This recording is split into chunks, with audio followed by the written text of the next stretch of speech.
жанагы кээ бир көйгөйлөрдү аксакалга айтып атпайсызбы? Айта кетет депчи. Өнүгүүгө, көйгөйлөргө токтолуп кетсе сыяктуу. Айт ошону. Мен эми аксакалдар айтып аткандай азыркы убактагы алып барып аткан иш сапары президентибиздин кылып аткан иштери жакшы.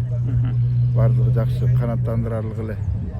Бирок менин бир айтып кетерим, муну аксакалдар айтпай койгонуна жана мен айтайын дегеним, таласты деле өгөй балдардай кылбай бир таластын жолдорун,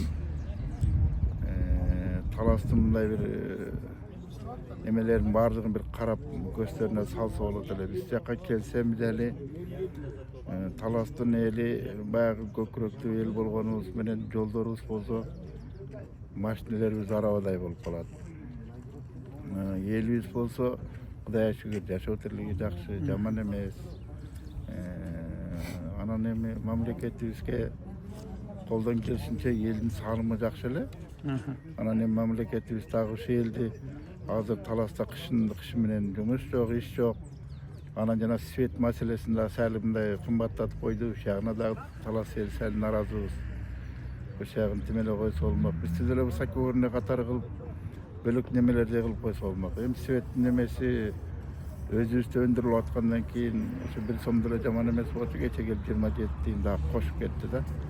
Анысы элге деле жыйын кылган жок. Эми ошону Кудай кааласа бүгүн талкуулар болот болуш керек.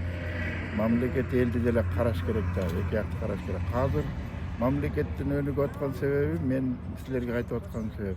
Мына көл жакты окунуш жакшы кылып койду, абдан жакшы, жолдору жакшы.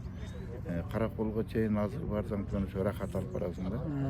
Бияка болсо илгери Жалал Абадтын жолу менен мына немеден алдагы Таш көмүрдөн баштап Наркөстөй Жалал Абадка чейин 4 саат, 5 саат жолдор жабылды. Азыр жолдордун уктайт кезиң 2 саат барат.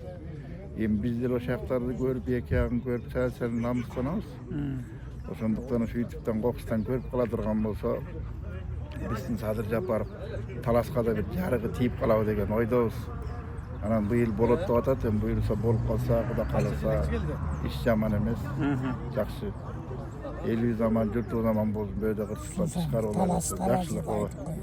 Ошол жагын бизге бир карап берип койсо болот. Рахмат, айтканыңыз келген. Аксакал өзүңүздү тааныштырып койдуңуз. Мен өзүм Бейшеке айыл өкмөтүнүн ардагерлер кеңешинин төрагасы болуп Манарбаев Зарлык деген, азыр Чыңгыз Айтматов ардактуу аты уулумун.